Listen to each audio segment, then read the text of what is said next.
آیا زنها می توانند که در روسیه به بنیه یک جای درویند؟ در خواب شیطان فریب کند. آیا زنا می شود؟ سلام اکای امید. زن روس رو گرفتن جایز است یا اینکه نه؟ این برادر باز گفته که تو صورت‌های روی ویدیو تا دیگرگون میکنی. و دوم سوال، با طریق تلفن زن می تواند که شرمگاهش را به شوهر خود نشان دهد؟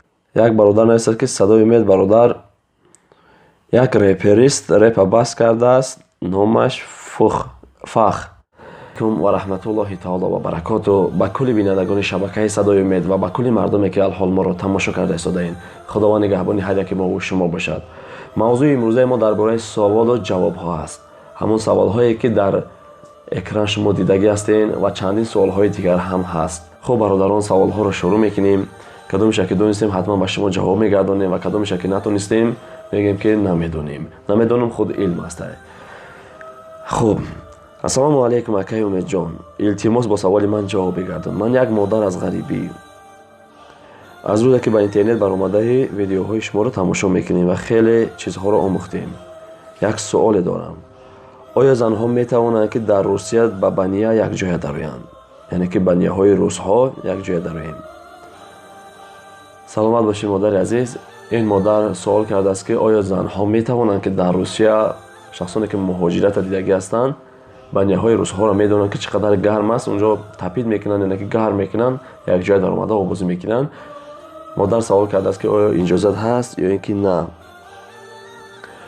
مادر عزیز، اولش که ندار آمدنتان خوبتر است و اگر که مجبور باشین، در ضرورت باشد، شما میتوانید در این حالت که فرضهای خود را بپوشانید. فرض زن از همینجا تا به جلک پاتانه و مردها هم که باشه، شما خدا لعنت کرد از زنی را که شرمگاه زن را دید، مردی را که شرمگاه مرد را دید. خدا این شخصیت را لعنت میکند. از همین سبب حتما مردها از زیر ناف تا زیر زانو فرض است برای ما پوشاندنش بپوشانید و زنها هم گفتیم که از همینجا تا پایان و تا همینجای دستتون بپوشانید تا اینکه اون زن تو را نبیند. بعد میتوانید که یک جا بدروید. خب میگذاریم به دیگر سوال. برادر امید، در خواب شیطان فریب کند، آیا زنا می شود؟ این برادر میگوید که اگر در خواب شیطان انسان را فریب میکند، چگونه که بسیاری خواب میبینند که با یکم دختر هم مخابگی کرده ایستادن، خواهد دیگر خواب هایی که مثال همه آب انسان از بدن میبراید. نه برادر عزیز، در اینجا نه گناهکار میشوی نه زنا است. این خواب است، این خواب شیطانی میگن این را. اگر آب از بدنت برآمد، خارج که شد، جنوب میشوی، از خواب که خیستی رفته غسل کن. در اینجا یکم گناهکاری نمیشوی انشاءالله. سلام اکای امید، زن روس رو گرفتن جایز است یا اینکه نه؟ بله، اهل کتاب را زنش را گرفتن جایز است. روزها هم اهل کتاب ما هستند. وقتی که او را میگیری، حرکت که اون مسلمان شود و او را بگیری و به همون فرمه هایی که میپوشید روزها همه هوی، در این حالت او زنی تو نمیشود، این دیوس میشوی تو. فرق نداره وقتی که در نکاح در آمد او روس هست، او تاجیک است، او ازبک است، او افغان است، کسی که باشد او زن حلالی تو هست. باید که او را بگی که مثال سطر که لباس های اوریان نپوش، وقتی که پوشی تو دیوس میشوی. در دهنی در جنت نوشته است که دیوس داخل جنت نمیشود.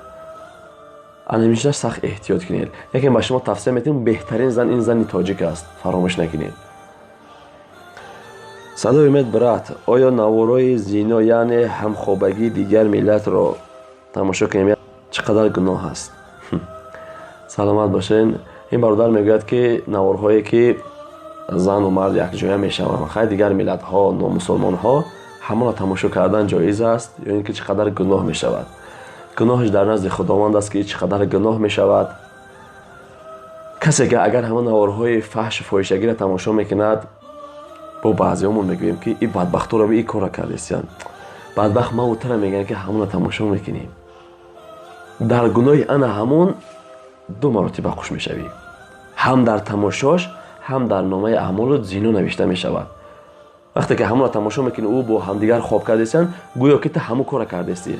در نامه اعمال دانم که گناه نوشته میشود. کسی که چیزهای بی‌معنی تماشا میکنه. حتی دخترای اوریون، دخترایی که مثال تو این دستاشون میتابد، خود دیگر جای هاشون میتابد، همون تماشا کردنش در گناه او خوش هستی. سخت گناهگار میشه برادر. یک برادر گفته است که در دهانت فلان کنم. رحمت برادر عزیز برای سخن نیکت. خب صبر بسیار میکنیم الحمدلله. طول 2 سال میشود قریب که من در اینترنت هستم. برای برادران خود هستن شخصیت هایی که ما رو بد میبینن، هستن شخصیت هایی که ما رو دوست میدارن همچون برادر. ما به خاطر همون دوستمون در همین اینترنت ایستادگی هستیم.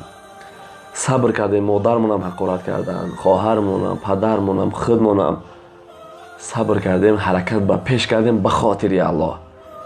چنانه که رسول خدا صلی الله علیه و سلم چنان گپ های نشنید و حرکت به پیش، من هم همچنان حرکت کرده ایستادم و ان شاء الله حرکت میکنم، از اسلام دور نمیشوم. و این برادر باز گفته که تو صورت های روی ویدیو تا دیگرگون میکنیم.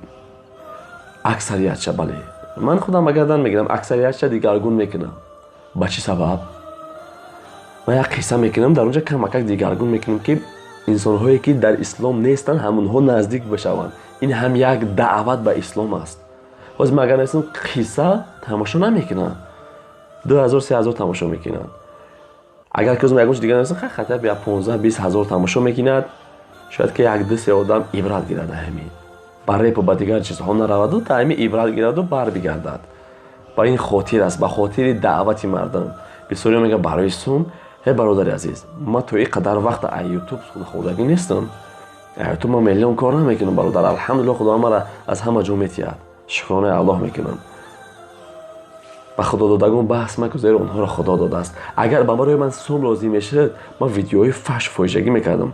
ایوده ریپش هم میبرم، بایش هم میبرم، آرتیستیش هم، پریکولش هم میبرم، ایوده همش میبرم. میکردم این خیلی ویدیو را برای سوم که میشه. نه ما به خاطر خدا میکنیم که هم شما ثواب گیریم هم فایده در من برسد. انیخ میکنیم. خیلی برای میفهمدگی بسنده است. خب زن با مرد خود شوخی کردن میتواند؟ و دویم سوال، با طریق تلفن زن میتواند که شرمگاهش را به شوهر خود نشان دهد؟ کدام زن بوده است از ما خواهش کرده است که آیا شوخی کردن؟ البته حضرت عایشه مادرمان رسول خدا صلی الله علیه و سلم شوخی ها میکردند و تا جای آمده است که رسول خدا صلی الله علیه و سلم را حضرت عایشه مادرمان از رشک زیاد گفت تو فکر میکنی که پیغمبر هستی؟ نگاه کنین. خود باز رسول خدا صلی الله علیه و سلم ناز او را میبرداشت. امروز ها مردای ما ناز زنها را نمیبردارند، در اندک گپ در حال جدایی میافکنند. درباره زنها ان شاء الله یک نوار خوب میکنیم خدا خدا با همین نزدیکی. و با طریق تلفن زن میتواند که شرمگاهش را به شوهر نشان دهد؟ خیلی که ما در اینجا همین سوالتون جواب کردم نمیتونم. برای چی؟ برای اون که از من گویم بله یکی شما نشان دهید و یکم خطا رود. این اینترنت است، این ایمو است و برای کدومش که باشد. این همه در گوگل ثبت است. چی کاری که میکنین در گوگل ثبت است. شاید که از همونجا همون شرمگاهی تویین که از شوهرت میغلطه در یکم جا بینتون جدایی میافکند. همین سبب خواهش میکنم همین کارو نکنین. شرمگاه همدیگر رو دیدم با طریق تلفن نکنین. گناه شب بگم برای چی؟ من همینجا در همم از من بپرسین من میگم که اجازه نیست عموما. این هم حرام است. با چی سبب؟ با اون سببه که شهوت انسان میخیزوند. مرد شاید که با دست خودش او حالت حرام کند یا اینکه یگان کار زنا در برود و زن که شهوتش خیست او هم به یگان راه ها میرود و مردا احتیاط کنه همین کارا نکنه که زنهای خطون با دست خطون گمراه میکنین، به همه راه ها میبرین. احتیاط کنین. صدای من جورا اگر یگان جا آسقالی روی نیت نتیان گویان که تقدیر نیست. آیا این راست است؟ این برادر میگه که اگر مثال یگان جا آسقالی میرویم با ما نمیتیان میگن که در تقدیر نیست ندادیم تا. این گپشون خطا هست برادران عزیز. تقدیر انسان از خود انسان وابسته است. من با شما یک سوال میتیم، این سوال خودتون جوابتون میگیریم. لبی غار آمدی پریدنی هستی در درون غار. لبی غار میبیایی و اگر پریدیم او تقدیرت است، نپریدیم اینش هم تقدیرت است.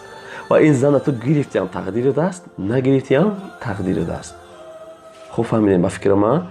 و اینجا برای چی گفتم که تقدیر انسان инсон худаш вобаста аст барои оне ки вақте ки расулуллоҳ саллаллоҳу алайҳи васаллам гуфт ки зани имондорро қабул кун, марди имондорро қабул кун, яъне ки аз он мард бипурс ки ӯ намоз мехонад, намехонад, аз зан ҳам бипурс. вақте ки нахонад ӯро нагир, вақте ки нахонад ки нагири, тақдират будааст. вақте ки бихонад ҳаракат ки ӯро бигир. инехи бародари азиз. хоб, як бародар гуфтааст ки ту худа ба ҳазрати Умар баробар накун. як филме гирифтем, филми ҳазрати Умар разияллоҳу анҳу. ин бародар аз ҳамон дидаву гуфтааст ки худатро ба ҳазрати Умар баробар накун. бародари азиз, мо гарди хоки пои ҳазрати Умар намешавем. агар як рӯзаи ҳазрати Умар разияллоҳу анҳуро худованд ба мо насиб кунад, яқинан ки мо ҷаннатӣ ҳастем. ӯ шахсиятҳои бузург, ӯ ба дуо, ӯ дӯсти худо ҳастанд. мо миллиард сол аз онҳо хафо ҳастем. мо куҷо ҳазрати Умар ҳастем?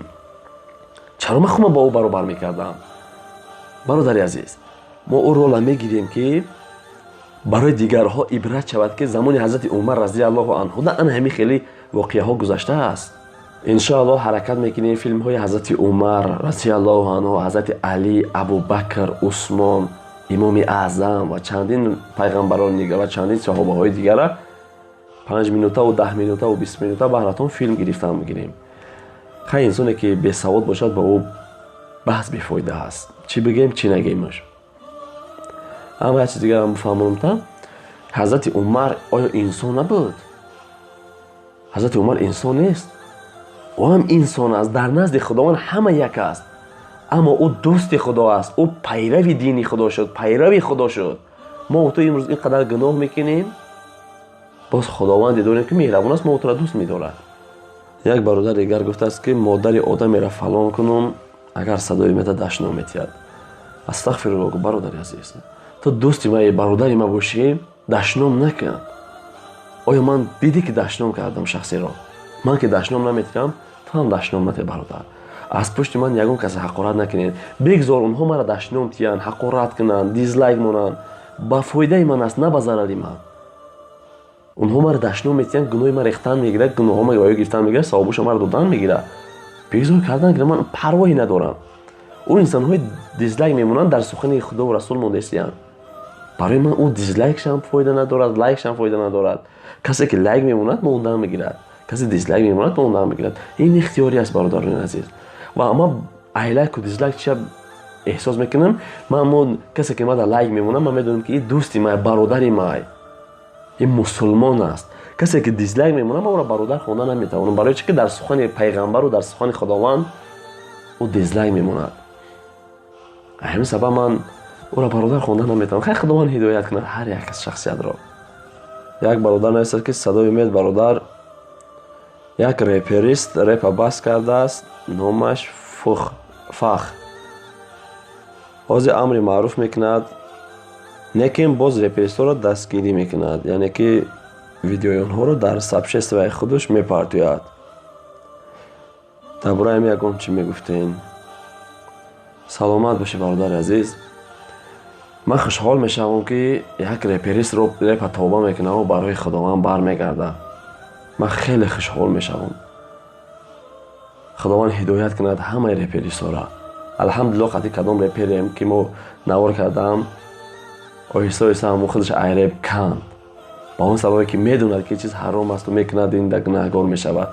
ва ин бародаре ки мегӯяд ки мисол репа бас кардааст ва сообщество партофтааст, ва боз наистааст ки агар бовар накунӣ, ман скриншот кардагим ба ту равон мекунем. ба ман лозим нест бародарҷон, чӣ барои ман равон мекунӣ? худованд ҳар як каса ҳидоят кунад. ӯ дар дасти ман нест, дар дасти як кас дигар нест. худованд ҳидоят кунад, гӯ гузар бара бародар. тамом ҳамин қадар кор. ва ин бародар боз гуфтааст ки дуюм савол ин аст ки ин одам дар наворҳояш намиёк метиҳад. оё ин намиёк ҷоиз аст? ин яъне ки мегӯяд ки ман ранги ҳар хел одамҳо, суратҳои наворҳои худамро дигаргун намемонам. ман чизе ки бимонам ҳамна гап мезанам. ман ранги ҳар хел одамҳо нестам. ба фикрам ки ира ба ту гуфтааст. саломат боши бародар. на танҳо ман, бисёр аст инсонҳое ки наворҳояшро дигаргун мемонанд. ҳатто арабҳо, русҳо, дигарҳо.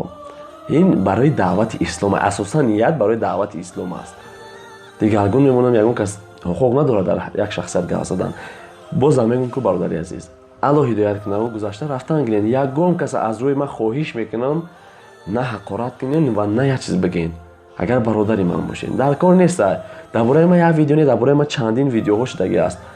من به خاطر خدا از بحر همش گذشتگی هستم. کسی چیزی میکند کردن گیرد الله هدایت کنه میگم میگذرم میرم. برادر دیگر نویسته است که اکیوم جان میشود که یگام پرنگ به نوار بگیری. سلامت باشی برادر عزیز.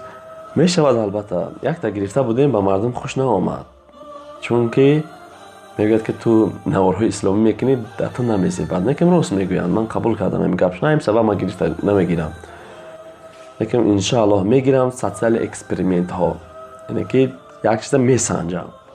این خیلی میگه خیلی پرانک هایی که بیهوده وقتی مردم گرفتن روز قیامت جوابگاری داره همین سبب ما رو نمیگیرم و کسی که میگیره کاری ندارم.